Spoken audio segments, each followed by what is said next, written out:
दिल्ली की सर्दियों की एक सुबह, धुंध से ढकी सड़कों पर लोग अपने अपने कामों में भागे जा रहे थे।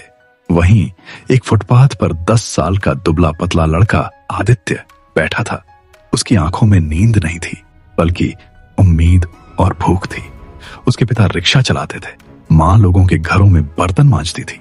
लेकिन घर इतना छोटा और गरीब था कि अक्सर चूल्हा बिना जले रह जाता। आदित्य अपने पिता की मदद करता, कभी रिक्शा धोने में, कभी सामान ढोने में। लेकिन उसके दिल में सबसे बड़ी चाह थी पढ़ाई करने की। अक्सर वह सड़क किनारे चल रहे स्कूलों के बच्चों को देखता और सोचता, काश मैं भी ऐसे यूनिफॉर्म पहनकर स्कूल जा पाता। एक दिन आदित्य बाजार से गुजर रहा था, तभी उसने देखा कि सड़क पर एक पुरानी किताबों का ढेर पड़ा है। शायद किसी कबाड़ी वाले ने फेंक दिया था। आदित्य ने उन किताबों को उठाया और घर ले आया। पन्ने पुराने और धूल से भरे थे, लेकिन उसमें ज्ञान की खुशबू थी। वहीं से उसकी जिंदगी बदलने लगी। वह जब भी रिक्शा चलाने से फुर्सत पाता, किताबें पढ़ने लगता। कभी समझ में आती, कभी नहीं।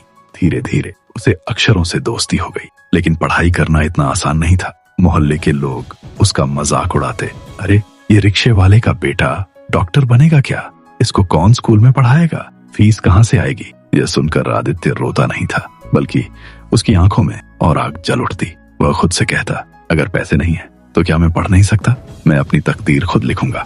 उसने छोटी मोटी नौकरियां शुरू की।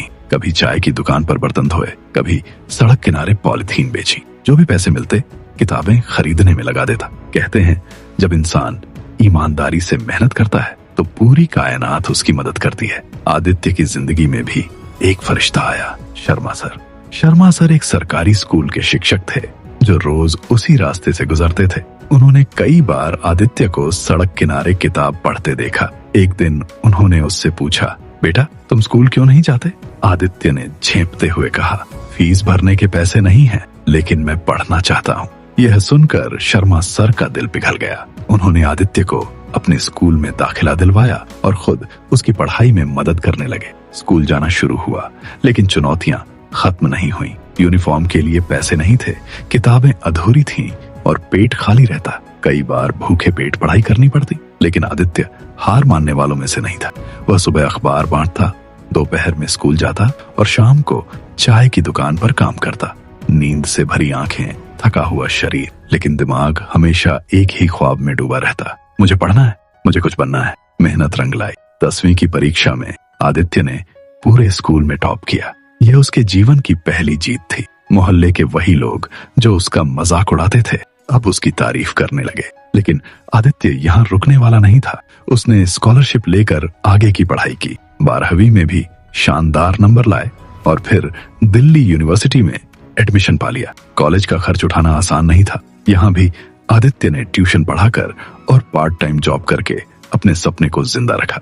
इसी दौरान उसने एक बात महसूस की, गरीबी की असली जड़ है शिक्षा की कमी। उसने तय किया कि अगर वह जिंदगी में कुछ बड़ा बना तो उन बच्चों की मदद करेगा जो सड़कों पर हैं, ताकि कोई और आदित्य भूखा रहकर पढ़ाई न करे। कॉलेज खत्म करने के बाद आदित्य ने प्रतियोगी परीक्षाएं दी। मेहनत और लगन से वह एक बड़ी कॉर्पोरेट कंपनी में नौकरी पा गया। पहली तनख्वाह मिली तो उसने सबसे पहले किताबें खरीदी और कुछ बच्चों को मुफ्त में पढ़ाना शुरू किया। धीरे धीरे उसने अपनी नौकरी छोड़कर शिक्षा के क्षेत्र में कदम रखा।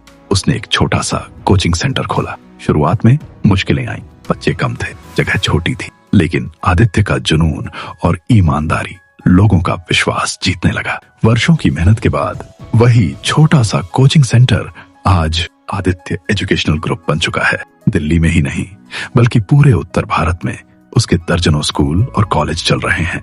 हजारों गरीब बच्चे मुफ्त शिक्षा पा रहे हैं। आदित्य अब सिर्फ अपना मालिक नहीं है, बल्कि उन अनगिनत सपनों का रक्षक है जो सड़कों पर दम तोड़ देते थे। आज आदित्य को देश के राष्ट्रपति से राष्ट्रीय शिक्षा पुरस्कार मिला है। मंच पर खड़े होकर उसने कहा, मैं सड़क पर बैठकर किताबें पढ़ने वाला बच्चा था। अगर मैं आज यहाँ हूँ तो सिर्फ इसलिए कि मैंने अपनी सोच बदली। याद रखिए, हालात चाहे जैसे हों, सोच बदलो तो पूरी दुनिया बदल जाएगी। पूरा सभागार तालियों से गूंज उठा।